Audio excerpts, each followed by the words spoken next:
The pandemic hit, many businesses had to adapt their offering to suit the new conditions or risk losing their livelihoods. That's what a professional tour guide in Victoria has done. She now produces virtual tours and has found a new market among locked-down Brits and North Americans. Here's Lizzie Fenwick to tell us more. Hi, Lizzie. So what exactly do you offer? What online tours do you have? What do they look like? So I tell people to think of it sort of like a travel show where you get to interact with the host. So at the moment, my Great Ocean Road and wildlife tour is fairly popular. So when people sign up to the tours, people sitting in their home, thousands of k's away, what happens? What do they see and how do they react with you?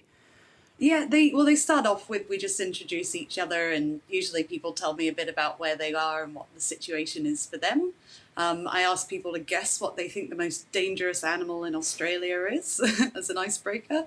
And then it's a mixture of videos that I took and photos of the Great Ocean Road with my normal tour commentary over the top of it. But one of the things is the videos, I took them very shortly after lockdown when there's hardly anyone at these places like the 12 Apostles that usually have big crowds. Right. So you're not actually on location. You're not kind of Skyping or FaceTiming them as you're talking Yeah, to them. unfortunately, the internet on the coast wouldn't be reliable enough to make it overseas. Okay. So what's been the demand like from the UK and North America and elsewhere for this? Yeah, definitely in the US and the UK, it was very big, especially around the holidays and Christmas time. I think people were just really looking to escape and do things that they could. And I am seeing it's not quite so busy now that the holidays are over, and I think as more people are coming out of lockdown.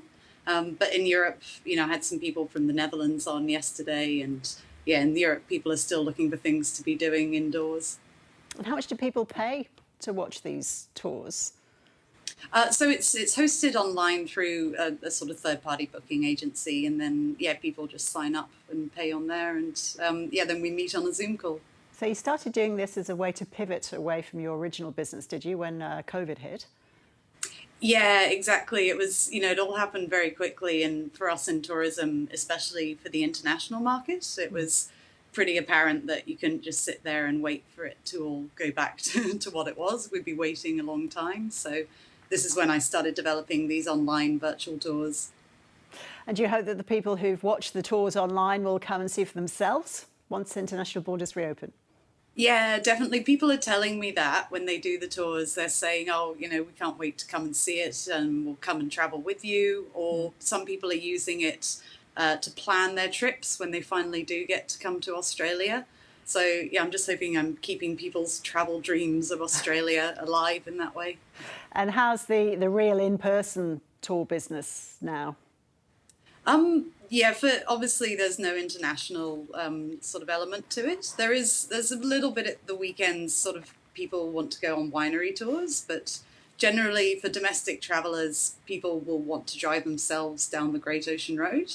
But if they need to have a designated driver for a winery tour, that's sort of the only demand at the moment. Good to talk to you, Lizzie Fenwick. Thanks so much. Thanks, Roz. Time for check.